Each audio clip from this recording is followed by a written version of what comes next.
श्रोताओं, सादर नमस्कार। जय माँ कालका। आप सभी को पौष कृष्ण सफला एकादशी की बहुत बहुत शुभकामनाएं। एकादशी के देवता श्री नारायण हैं। ये सभी कामों को सफल बनाने वाली है। विधि पूर्वक व्रत करके श्रीमन नारायण का पूजन करना चाहिए। जिस प्रकार नागों में शेषनाग, पक्षियों में गरुड़, सब ग्रहों में चंद्रमा, यज्ञों में अश्वमेघ और देवताओं में भगवान विष्णु श्रेष्ठ हैं, उसी तरह सब व्रतों में एकादशी व्रत श्रेष्ठ है। जो मनुष्य सदा एकादशी का व्रत करते हैं वो विष्णु को परम प्रिय होते हैं। हे कुंती पुत्र, अब मैं इस व्रत को विधि पूर्वक कहता हूँ। विष्णु भगवान की पूजा के लिए ऋतु के अनुकूल फल, नारियल, नींबू, नैवेद्य, सुपारी आदि अर्पण करें। धूप, दीप, पुष्प आदि 16 प्रकार की चीजों से पूजा करें। रात को कीर्तन पाठ करते हुए जागरण करें। इस व्रत के समान यज्ञ, तीर्थ, दान, तप और दूसरा कोई व्रत नहीं है। 5000 वर्ष तप करने से जो फल मिलता है उससे भी अधिक पुण्य सफला एकादशी का व्रत करने से मिलता है। हे राजन, अब मैं इसकी कथा विस्तार से कहती हूँ। चंपावती नगरी में महिमान नाम का राजा राज्य करता था। उसके 4 पुत्र थे। उन सब में लुम्पक नामक राजपुत्र महापापी था। वो सदा पराई स्त्रियों तथा वैश्यागमन व अन्य कुकर्मों में अपने पिता का धन नष्ट करता था। वह देवता, ब्राह्मण और वैष्णवों की निंदा किया करता था। सारी प्रजा उसके बुरे कर्मों से दुखी थी। कुछ लोगों ने राजा से उसकी शिकायत की। जब राजा को अपने बेटे के इस कर्मों का पता चला तो उसने पुत्र को राज्य से निकाल दिया। विचार करने लगा, अब मैं किधर जाऊं, क्या करूं। अंत में उसने चोरी करने का निश्चय किया। वह दिन में वन में रहता, रात को अपने पिता की नगरी में चोरी करता, प्रजा को तंग करने और मारने के बुरे कर्म भी करता। सारी नगरी लुम्पक की करतूतों से डर रखी थी। वन में भी वह पशु पक्षी आदि मारकर खा जाता।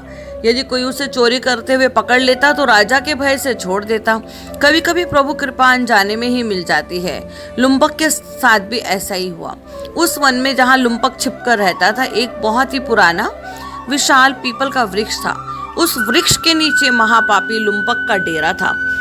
वन के लोग इस पीपल वृक्ष को देव वरदान और वन को देवताओं का क्रीड़ा स्थल मानते थे। कुछ समय के बाद पौष कृष्ण पक्ष की दशमी के दिन लुम्पक वस्त्रहीन होने से ठंड के कारण सारी रात सो नहीं सका।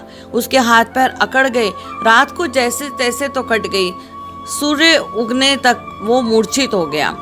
उस दूसरे दिन एकादशी को मध्याह्न के समय सूर्य की गर्मी से उसकी मूर्छा दूर हुई। होश में आकर गिरता पड़ता वन में भोजन की खोज में गया, परंतु अशक्त होने के कारण जीवों को मारने में असमर्थ था। तब वह वृक्षों से गिरे हुए फलों को बीनकर पुनः पीपल के वृक्ष के नीचे आया। उस समय तक सूर्य देव अस्त हो चुके थे, अतः उसने उन फलों को लाकर पीपल के वृक्ष के नीचे रखा। शरीर के कष्ट और दुखों ने उसे ईश्वर का ध्यान कराया। वह रोकर कहने लगा, भगवान, ये सब फल आपको ही अर्पण हैं। आप ही इनसे तृप्त होइए। रात्रि को भूख और पीड़ा के मारे उसे नींद भी नहीं आई। इस उपवास और जागरण से दयालु भगवान विष्णु अत्यंत प्रसन्न हुए और उसके सभी पाप नष्ट हो गए। दूसरे दिन सुबह एक अति सुंदर दिव्यालंकारों से सजा घोड़ा उसके सामने आकर खड़ा हो गया। आकाशवाणी हुई, हे राजपुत्र, श्री नारायण की कृपा से तेरे सभी पाप नष्ट हो गए। अब तू अपने पिता के पास राज्य प्राप्त कर। तूने अनजाने में सफला एकादशी का व्रत किया है, उसी के प्रभाव से तेरे सभी पाप नष्ट हो गए। अग्नि को जानबूझकर या अनजाने में हाथ लगाने से हाथ जल जाता है, वैसे एकादशी व्रत भूलकर रखने से भी अपना प्रभाव दिखाता है। ऐसी आकाशवाणी सुन वो बहुत खुश हुआ। सुंदर दिव्य वस्त्र धारण कर भगवान की जय जयकार करता हुआ पिता के पास गया।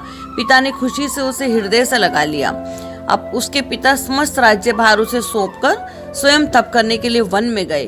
अब लुम्पक शास्त्रानुसार राज्य करने लगा। उसके स्त्री, पुत्र आदि सारा परिवार नारायण का परम भक्त हो गया।